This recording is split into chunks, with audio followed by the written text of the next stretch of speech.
मित्रों, पीएम किसान सम्मान निधि योजना में एक ऑप्शन लाइव किया गया है update of missing beneficiary information का। ये ऑप्शन उन लोगों के लिए जोड़ा गया है जो उनकी 20वीं किस्त नहीं आई है और उनको अपात्र कर दिया गया है। अपात्र करने के कई सारे रीजन हैं, लेकिन यहाँ पर हम जो वीडियो में बात करेंगे वो बात के लिए मैं आपको बता दूं। जैसे ही आप इस ऑप्शन पर जाएंगे और जैसे ही आपका वहाँ पर रिकॉर्ड निकलेगा, ओटीपी पर भेज क्लिक करेंगे और ओटीपी आपके मोबाइल नंबर भेजी जाएगी, तो वहाँ पर एक पॉपअप आ रहा है जिसमें कि भारत सरकार की जो पीएम किसान सम्मान निधि योजना की जो भी गाइडलाइन है उसके बारे में बताया जा रहा है। तो उसके बारे में हम आपको विस्तार से बताएंगे कौन व्यक्ति इसके लिए पात्र हैं, कौन व्यक्ति इसके लिए अपात्र हैं। जो भी वहाँ पर गाइडलाइन दी गई उसके हिसाब से हम यहाँ पर आपको बताने वाले हैं। तो मित्रों, यदि आप हमारे चैनल पर नए हैं और अभी तक आपने सब्सक्राइब नहीं किया तो चैनल को सब्सक्राइब कर लें, जिससे कि आपको जो भी अपडेट आने वाले हैं वो आपको मिलते रहें। तो चलिए, तो मित्रों, हम यहाँ पर बात करेंगे अपडेट और मिसिंग बेनिफिशियरी इन्फॉर्मेशन के बारे में। यहाँ पर एक समस्या आ रही है, जैसे आप यहाँ पर अपना आधार नंबर और डालकर, अभी यहाँ पर साइट नहीं चल रही है और सर्वर नॉट रिस्पॉन्डिंग इस तरह से अभी मैसेज आ रहा है। तो मैं भी आपको यहाँ पर लाइव प्रूफ दिखाता, लेकिन मेरे पास एक स्क्रीनशॉट है जो कि मैंने सुबह लिया हुआ है। उसमें गाइडलाइन दी गई है, जैसे आप ओटीपी भेजेंगे, ओटीपी भेजने के बाद में वहाँ पर पॉपअप दिया जाता है। तो पॉपअप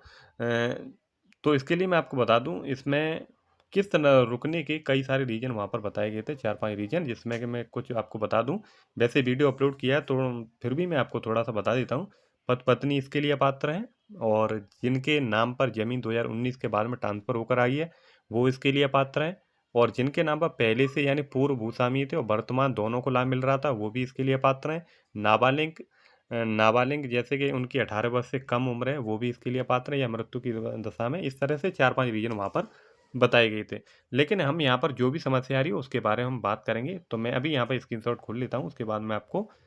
जेन्युइन जानकारी, जो भी इसकी गाइडलाइन के अंतर्गत जो जानकारी दी गई उसके बारे में हम यहाँ पर लाइव प्रूफ जानेंगे।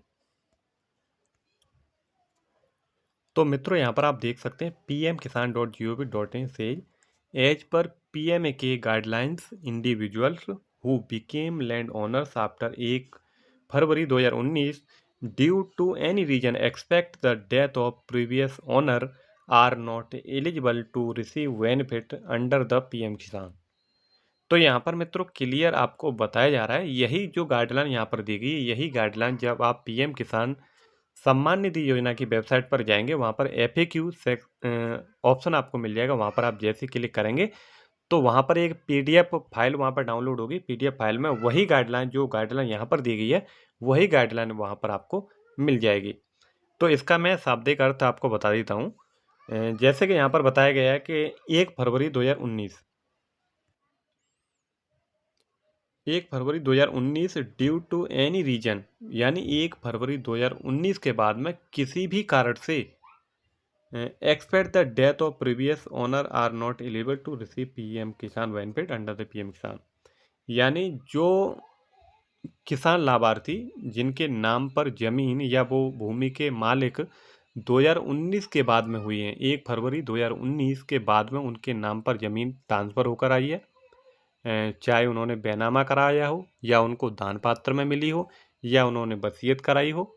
अगर वो 1 फरवरी 2019 के बाद में आई है तो वो इसके लिए अपात्र हैं। और यहाँ पर आप देखेंगे, यहाँ पर ही इसमें जोड़ा गया है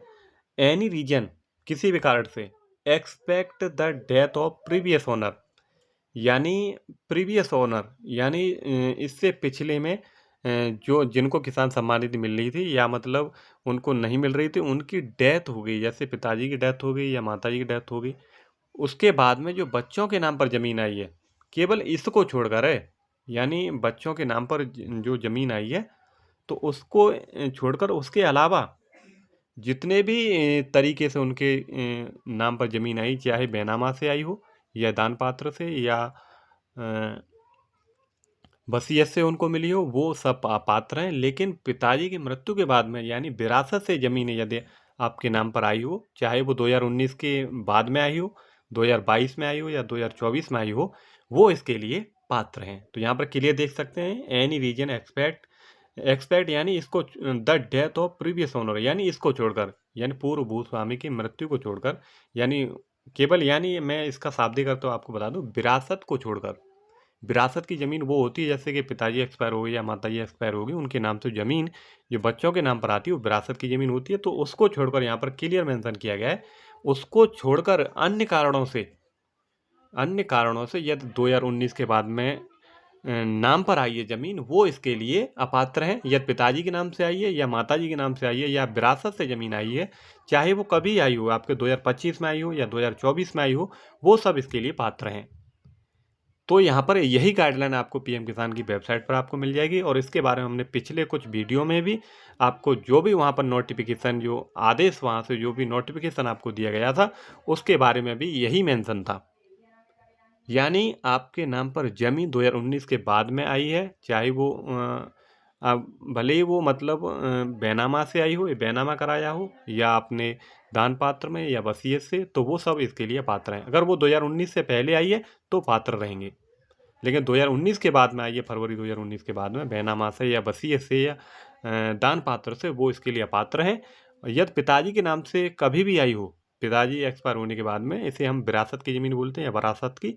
तो ये सब पात्र रहेंगे, चाहे 2024 में आई हो या 2022 में आई हो या 2025 में आई हो। तो ऐसे लोगों की बंद नहीं की जाएगी। अगर ऐसे लोगों की बंद हो चुकी है किसी भी समस्या की वजह से, तो यहाँ पर आप ओके पर क्लिक करके,